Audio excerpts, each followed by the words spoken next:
Jest z nami Tom Erikson, słynny zawodnik Pride i wielu innych organizacji.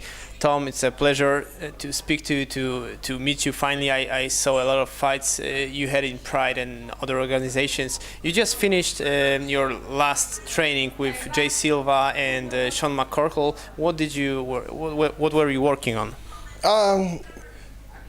When you go to a new place, you want to train hard to get used to the new place. We call it climatizing. In Warsaw, like Nick Diaz, getting rid of the bad water. Yeah, absolutely. Come in here and train hard, get a good hard sweat, and feel good, and work on your game plan. Things that you're going to work on in the fight. Okay, he's going to do this. I think, Marius will do this. I think, so I want you to do this, and you try to plug in certain things that are going to help. And then tomorrow will be another workout with just all game plan. Nice and easy, not hard, maybe sweat just a little bit, but just little stuff that we're gonna work on. I want you to do. And it's more on what Sean or what Jay is going to do. I don't care, I have an idea what their opponent will do, but I'm more worried about what he will do. Mm-hmm. And let the opponent figure out the rest. Okay, I'm just checking the sound. Jest dźwięk? Excuse me, I didn't check the sound. Yeah. Working. Yeah. So, what do you think will the opponents of your guys will do, especially Marius?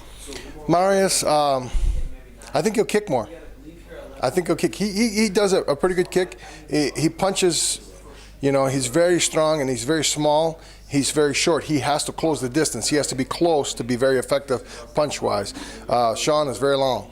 So he might do something, everything else except he showed at the training session. Right. Yeah. I mean, I if he wants to beat Sean, I know Sean. I don't think is great condition to go the whole fight hard. I think he could, but go hard. I don't think Marius could go the whole fight hard. I think they're both very similar. That they have to fight quickly to end the fight, quickly, 2, 3, 4 minutes maybe. They look there, and for Marius to do that, he will kick, close distance, get close, explosive punching, try to finish maybe take down and finish, pound him out. And I've seen you at the training session with Jay and Sean. So who's your who's gonna which corner you'll be at? I'm with Sean. I came here with Sean. I don't know on the card. Jay asked me. I said, well, he must ask Sean. I mean, I will help as much as I can, but I'm here to help Sean, and that's my whole focus. And anytime that if I train or do something else here, I will ask Sean for permission. I mean, that's to me good etiquette for trainers to do. So Jay is your man right now. We can say. I've noticed we can say it, he's bitching all the time about everything. I know it's a drives me nuts. Yeah. You see, I'd get shut up. Yeah.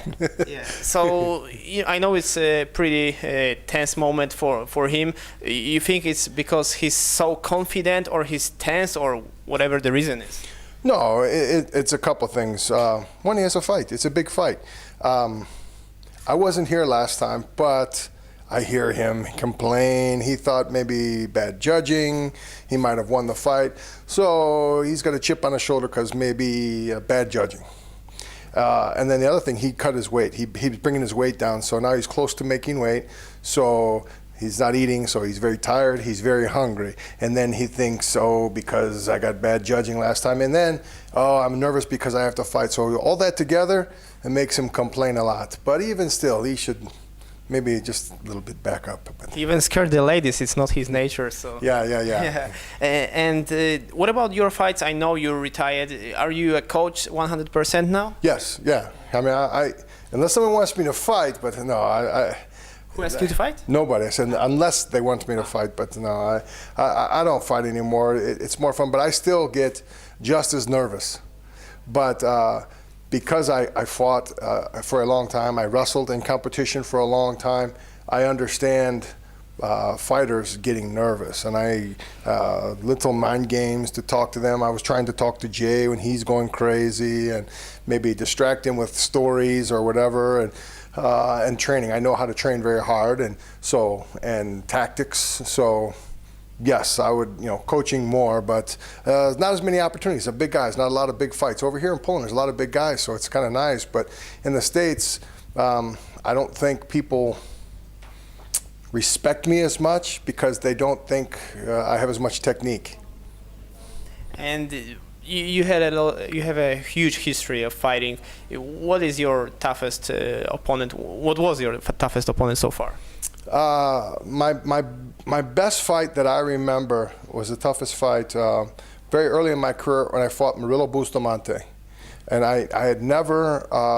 What weight was he? Because there's a huge. He was maybe 205 pounds, very small. I was probably 275 pounds. I was much bigger, much bigger. But early in fighting, the big myth was Brazilian Jiu-Jitsu beats any size. We'll take on anybody. Even the U.S. side. Yeah, and that was not necessarily true, but we fought for 40 minutes. And in that fight, I learned so much and was so impressed with Murillo and movement and his guard and his submission attempts and everything else. And I had very good skill from wrestling, but I also had a lot of luck, and doing the right things to defend against his submissions. So, yeah, that was probably my most special because I learned the most. That was good indoctrination into fighting because I fought one of the best ground guys right off the bat. So I learned really early what a good ground fighter will do. So you came from this old school background, Vale Tudo and NHB and all this kind of stuff. What do you think is the MMA nowadays is better, or you prefer just the old Vale Tudo style? I think the old style is okay, but I think fighting is much better now. I think when I fought compared to now, there's probably 2-3 generations. It's just changing and getting better and better. It's like a cell phone. Remember cell phones? They were very neat, but they were big bricks. Big. Now they're tiny. And but now they're very tiny, and it's just over time it got better and got better. And I think fighting is getting better and better and better. And the one guy, the obvious guy, is GSP. I think he's near the top of that next evolution of fighting. His punching is very good. His jiu-jitsu is very good. His grappling is very good. His defense is very good. He does everything really well, and he incorporates it all into fighting. When I fought, you were a wrestler, you were a jiu-jitsu specialist, you were a puncher, and you weren't special in the other areas. Now you have to be good in every one of them. But once you mentioned about being good in everything, but when I'm looking at the past, at the ex-fighters or older fighters, they were training hard. They were very strong mentally. Today you have the fighters. Tougher. Back in the day, they were tougher. Yeah, exactly. I'm talking about it because nowadays people are much more better when it comes about technique. But I think the mind is weaker because people are talking about everything, complaining and stuff. In the past, you were just money. It's like baseball. Think in the United States, baseball is a very popular sport, and even football. But if you think back a long time ago, 50 years, baseball was America's pastime. I think maybe still is, but it was a beautiful game and played. It was very pure. And now more money. Now there's more cheating. Steroids. Same thing in fighting. Back in the day, it was very brutal, but there was tougher people. It was pure fight, man versus man fight. And the sport has gotten better, but there's more cheating. With steroids and drugs, enhancing, PEDs, performance enhancing drugs and things like that. And there's more money, so there's more incentive. So guys are protecting their images more. They don't take fights. Back in the day when I fought, you fought everybody. Just like wrestling. It doesn't matter, style versus style. You fought everybody. You didn't hide from anybody. You fought. You fight 3 times in a night. Vale Tudo tournaments 2 times, 3 times in one night. Now they'll be lucky if John Jones fights 3 times in 1 year. And the champ, George St. Pierre, fought 1 time this year. He may not fight again this year. I think he's got one later, but he get 2 times a year. We'd fight 3 times in one night. 2 times in one night. Vale Tudo. And no gloves. No rules. And no gloves. Yeah. I remember fighting no gloves down in Brazil, no gloves. And it was just small rules. No eye gouge and no groin strikes. Everything else, vale tudo. No hold, no rules. So, And speaking about cheating, once you were in Pride, there's so many stories behind Pride, and we all know how it ends with the Yakuza stuff, and all the problems started with the Yakuza problem. So, and I know some fighters were were offered to lose a fight for a bigger paycheck. Did they ever try to offer you something, or did you ever felt they tried to do something to give their fighters an advantage? I don't want to speak bad about Pride because it's. But Pride was a great experience, and for a promotion was, and I enjoyed the UFC, and I've been to them, and I would like to go more and be a part of the UFCs. But Pride was a phenomenal promotion and a great organization. Do I think some of what you said happened? Absolutely. Do I know exactly this person? No. It wasn't my position to ask. Do I think I know some? Maybe, but I did not see, so I can't say yes and will and make an indictment on somebody. But it was a great organization over there, and it gave me a great opportunity to prove myself in fight at MMA and in K1. So it kind of helped me a bunch. As far as me getting money, no.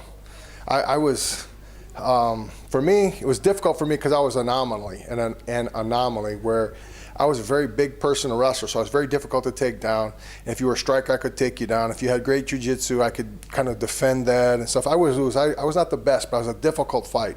So I didn't get good fights. And I never fought Japanese people. If you look at my record, I never fought any Japanese people. I always fought Brazilians or Americans or something like that. Why is that? I don't know. I wish I knew, because I would have been like Godzilla on one of those Japanese guys. I would have loved to fight. I would have loved to fight Takayama. I would have been fun. You remember Takayama down frog punch? Yeah. So yeah, there was some good. Gary Goodrich fought Takayama. I mean, so yeah, I would have loved to. I fought Goodrich. I fought Heath Herring. I fought Tim Catalfo. I fought Matt Skelton.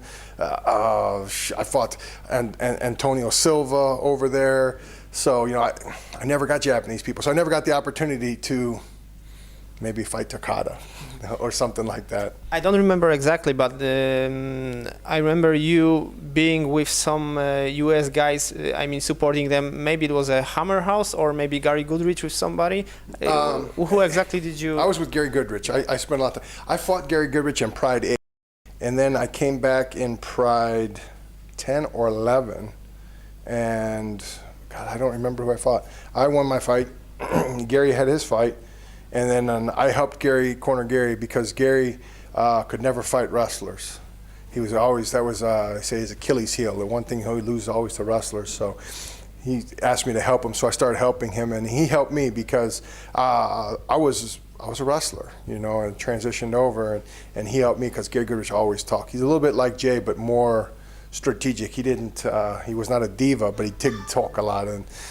What I was actually trying to ask you about, some behind, maybe some funny stories or some very serious stories you remember well. Is there any specific one story you would like to share us here? I saved one man's life. You did? Yes. Remember? You didn't KO him or kill him? No. I protected you him. You could, but you didn't. I saved his life from Vanderlei Silva in shoot box. Yeah? Yeah. Do you remember Alex Stabling? Yeah, I do. The Brazilian killer. Yeah. He came over there. His corner person was Jeremy Bolt. I think he fought Valid Ismail. Yeah. I think on that fight. Crazy Valid. Yeah. We flew into Tokyo, but the fight was maybe Osaka or somewhere, Fukuoka or somewhere else. So we went to we stayed in Tokyo for 2 days. Then we went to the airport, and we flew into Tokyo, Narita, and then we flew out of Haneda. That's their other airport, and it's kind of local, so that you fly up and down to Japan. Alex was a very big fan of Vanderlei, but this is when Vanderlei was the most angry, if you remember, his nickname, the Axe Murderer. He was very, very dangerous fighter, very brutal fighter. I heard about this story, I think, but I want you to. And so we were in the airport, we're in the lounge area, and Gary Goodrich and some other friends, we were discussing whatever. And the nickname was the problem, I believe. And we heard some screaming, and we look up, And Vanderlei, they're holding Vanderlei back, and Alex Stiebling is kind of like, whoa, what? And Vanderlei was wanting to kill Alex. He was going to chase him around and kill Alex. And the airport. And we go over and we're like, well, I'm like, what's going on? And he's like, well, he stared at me. And Vanderlei, he stared at me. He wanted to fight me. He stared at me. And we're like, what are you doing? And we're like, what are you doing? Well, I think he's a great fighter. I really am. Well, don't stare at him. Just don't look at him. And then, we're like, just leave him alone, and Vanderlei's mad. And but because Gary and I had been over there several times, we had his respect. So we're like, so Vanderlei is a little bit better, not okay, but a little bit better. So we go to sit down, and he jumps over, and he's ready to start pounding on him, and we had to pull them apart again. And we're like, what are you doing? He goes, man, I was just telling him what a good fighter he was. We're like, leave him alone. Leave him. And then the shoot box, Anderson Silva was there when he was part of the shoot box, and Shogun Hua was there. Mauricio Hua. I mean, they were all there. Yeah.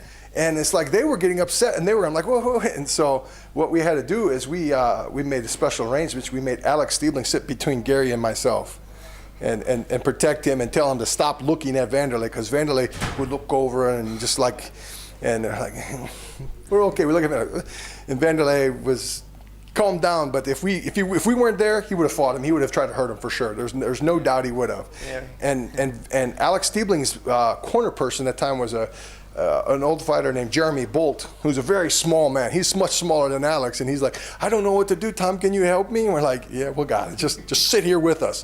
Don't go anywhere. Just sit. If you have to go to the bathroom, we'll walk you to the bathroom. You have to stay with us. He definitely deserved it. He looked at Vanderlei. Yes, so, yeah. But he's like, no, I like him. I think he's an awesome fighter. I go, doesn't matter. He doesn't think that. He thinks you're making fun of him. And speaking about your fighting career, all the histories, you're a wrestler, as you said, as we all know. So you probably maybe went to Poland before, or any countries around. I pronounced this wrong. Wrocław. Yes, I wrestled there. I can't remember exactly the tournament, but there was a tournament there, and they have a gym there. And I wrestled in there. I flew into Wrocław and then drove over there and competed. There's an Olympian from Wrocław right now. Right now there is? Medalist, yeah. Damian Janikowski. Oh, okay, yeah. Okay. I wrestled freestyle. I didn't wrestle a lot of Greco, but before me, the men kept me off the Olympic team in 88, 92, 96. Bruce Baumgartner, but maybe the late 80s, Poland had a giant heavyweight. Adam something maybe, I can't remember, but he was a giant, maybe 7 foot or 6. He was twice Olympic gold medalist. Woźny? No. I forgot the name, but I know who you're talking about. He was very good. So I mean, they have good wrestling in Poland. Europe was always good. I loved to come to Europe. I went here many times, Bulgaria, Turkey, all over the Soviet Union and stuff like that. So I've been to Europe many times, and it's changed just a little bit. Not a lot. Just a little bit. Just a little better, and it's better. I remember my first trip was in 1986. I went to Ulaanbaatar, Mongolia. We flew into Moscow, and we went to Mongolia for the World Cup, and how dark and dingy everything was. And but then I kept coming over. I kept coming over there all the way up until 2000 with different trips and stuff. And all that time, I felt sad for Europe, because it was very difficult times with the wars over here. The conflicts. Yeah. And but a good purity in this country. But Western influence, Pizza Hut, McDonald's, and all this Western influence, we corrupted Europe a little bit, I think. You did. And I think some of the purity of Europe is not the same. And I could tell that. I don't know. I am 49 years old, so you guys are probably both younger than me, but you could tell it's changed. And I think good times change, things get better. I hope for everything, but it is not the same. I just know it was a more understanding of history and everything else, and now it's quick cash. It's just like it is in the United States, Western, quick business, fast food, everything else. I remember when we would go out to eat in Russia. You go and you didn't have a menu. Ate the meal they gave you that night. Yeah. That was the meal they served everybody that night in restaurants. You didn't have a menu. That was your meal you ate there. And you didn't know what you were going to eat. You just went in and ate. I expect you to say wrestling is the best base for MMA, but why do you think is it the best? Yes, yeah, I will say that. I think it's the best because it dictates the position. If you want to keep it standing, wrestling can defend the shot and keep it standing. You know, I don't have to take you down. If I wanted to go to the ground, I can go to the ground. Jiu-jitsu can't dictate the ground. I mean, if you have to get to the ground, you will have to give up a position right away, and it may not be a good position.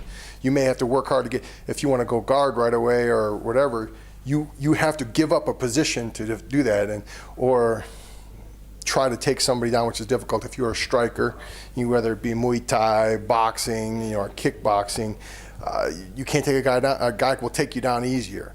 So wrestling is the bridge between the striking and the ground, the submission, the two sports. Wrestling can buffer that. It's the in between. It could keep standing or it could take you to the ground. That's why I think it's the most important. Like I say, biased wrestler, but it's the most important because it can tell you, it can keep you to your feet, or it can let it go to the ground. So I think, you know, for any person getting in, I think wrestling is to get a very good understanding of wrestling, work your striking, and then work your submission. For a wrestler, I think for a wrestler, you must remember, don't forget you're always a wrestler, work on your striking, and then understand submissions. You don't have to be a black belt in submissions. It would be very nice if you were, and all of them, but you have to strike very good, because now you defend the takedowns, strike very good, become very dangerous. And then if you understand submissions, I think in my career, I had a good understanding of submissions, or try to get. I'm much better now, not I'm finished, but you have a good understanding of submissions because you can defend them. I won't be as good as a black belt, but that black belt's got to put me in a bad position to get me to where he can submit me. And if I don't want to go there, I'll stay in. If I'm a good striker, I have a better chance of finishing the fight on my feet and go take it down, let him back up, hold position. I understand he's an armbar, omoplata, triangle. I know my position's enough. I may not be great to do that to him, but I can defend those positions, go back to my feet. And if I had to, I would win by points, even though win by points is very boring. Finishes best. My last question before I let you go to bed. We have shown once again the main event, so I need to ask you about the prediction for the fight. Prediction of the fight, I think Sean. I've got to say Sean, but no, I think Sean. I think Marius has to be, for him to win, he has to be overcommitted to win. He cannot think, I will make a long fight and decision. That won't happen. I don't think Sean wants to do that either, but I think for Marius to win, he has to make it quicker. And when you try to make it quicker, you make more mistakes and you get tired quicker. So muscles, they get very tired quicker, trying to finish. So he has to win that way, and I make sure I tell Sean, he's got to win that way. Take your time. He may not be in perfect training condition, but be in the condition to fight the fight, make it a little bit longer. He has to weather the storm, maybe. Marius must come at him hard. He put a raincoat on, weather the storm, it's okay, then finish. I can only wish you guys good luck, and I would like to thank you for sharing all the part of MMA history, and I think the people will be grateful. Thank you. Thank you very much. I appreciate you guys having me. Thanks. Thank you.